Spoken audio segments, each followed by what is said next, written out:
Good morning student. Online class में बच्चों आप सभी का स्वागत है। मैं कक्षा 8वीं की हिंदी पार्ट 3 बस की यात्रा के बारे में आपको कहानी समझा रही हूँ। पिछले क्लास में हमने देखा था बच्चों कि बस काफ़ी घायल अवस्था में चल रही है। लेखक और उनके मित्र उसी बस से सफ़र कर रहे थे। बस रुकते रुकते जैसे तैसे एक जंगल में जाके रुक जाती, फिर कुछ सुधार करते हैं और फिर बस धीमी गति से आगे बढ़ती है। तो आगे पैराग्राफ देखते हैं।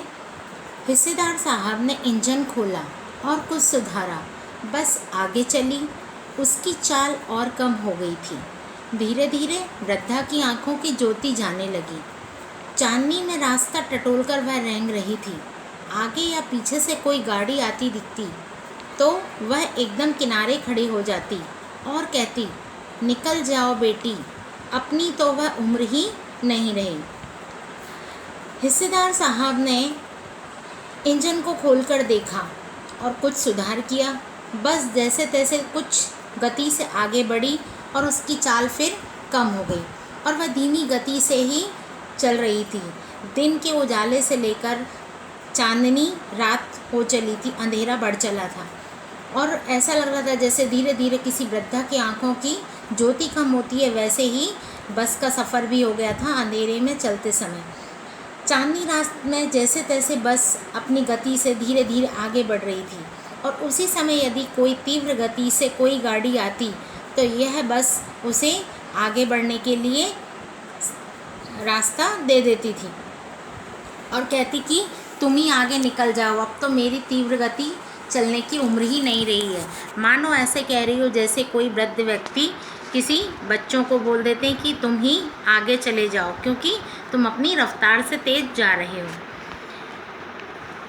एक पुलिया के ऊपर पहुँचे ही थे कि एक टायर फिस करके बैठ गया और वह बहुत ज़ोर से हिलकर थम गई। अगर स्पीड में होती तो उछलकर नाले में गिर जाती। मैंने उस कंपनी के हिस्सेदार की तरफ पहली बार श्रद्धा भाव से देखा और वह टायरों की हालत जानते हैं, फिर भी जान हथेली पर लेकर इसी बस से सफ़र कर रहे हैं। उत्सर्ग की ऐसी भावना दुर्लभ है। सोचा, इस आदमी के साहस और बलिदान भावना का सही उपयोग नहीं हो रहा है। इसे तो किसी क्रांतिकारी आंदोलन का नेता होना चाहिए। अगर बस नाले में गिर पड़ती तो हम सब मर जाते, तो देवता बाहें पसारे उसका इंतज़ार करते, कहते वह महान आदमी आ रहा है जिसने एक टायर के लिए प्राण दे दिए। मर गया पर टायर नहीं बदला।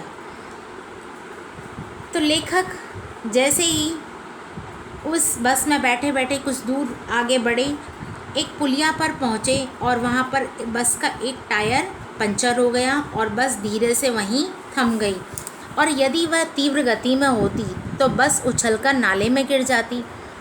लेखक और उनके मित्रों ने उस बस के कंपनी के हिस्सेदार की तरफ देखा और कहा कि वाकई ये तो श्रद्धा के लायक हैं। ये इस बस की हालत जानते हैं और फिर भी इस बस में कैसे सफ़र कर रहे हैं। इनके उत्सर्ग यानी त्याग की भावना तो बहुत ही कम देखने को मिलेगी। ऐसे व्यक्ति को तो इस बस में सफ़र नहीं करना चाहिए बल्कि किसी क्रांतिकारी आंदोलन का नेता होना चाहिए। इनमें त्याग की भावना अपार है। अगर बस नाले में गिर जाती और हम यदि नाले में गिरने से मर जाते तो स्वर्ग लोक के देवता हमारे इंतज़ार में बैठे रहते और हमें अपने पास बुला लेते और कहते कि देखो यह साथ में महान आदमी भी आ गया जिसने एक टायर नहीं बदला लेकिन बस के लिए अपने प्राण दे दिए। तो बच्चों आगे देखते हैं पैराग्राफ। दूसरा घिसा टायर लगाकर बस फिर चली। अब हमने वक्त पर पन्ना पहुंचने की उम्मीद छोड़ दी थी। पन्ना कभी भी पहुंचने की उम्मीद छोड़ दी थी। पन्ना क्या, कहीं भी कभी भी पहुंचने की उम्मीद छोड़ दी थी। लगता था ज़िंदगी इसी बस में गुजरनी है और इससे सीधे उस लोक को प्रयाण कर जाना है। इस पृथ्वी पर उसकी कोई मंजिल नहीं है। हमारी बेताबी तनाव खत्म हो गए हैं। हम बड़े इत्मीनान से घर की तरह बैठ गए। चिंता जाती रही, हंसी मजाक चालू हो गया।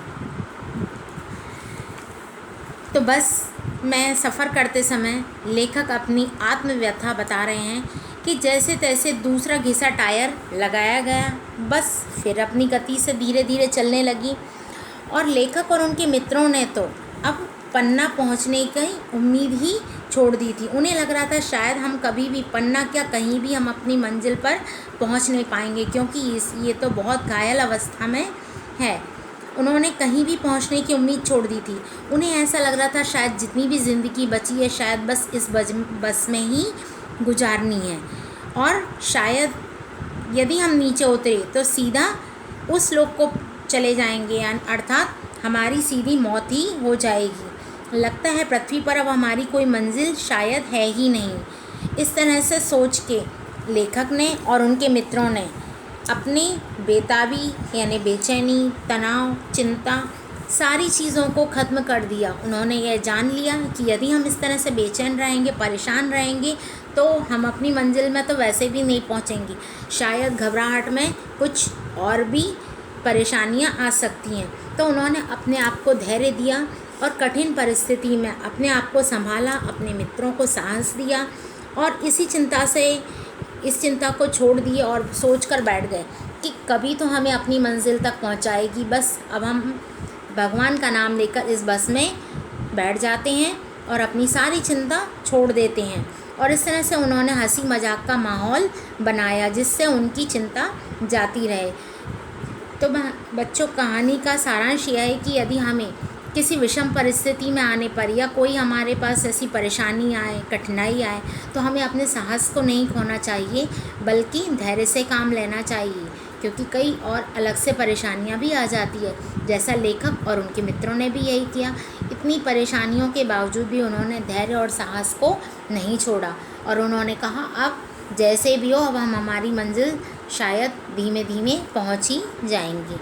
तो यह कहानी यहीं समाप्त होती है। धन्यवाद।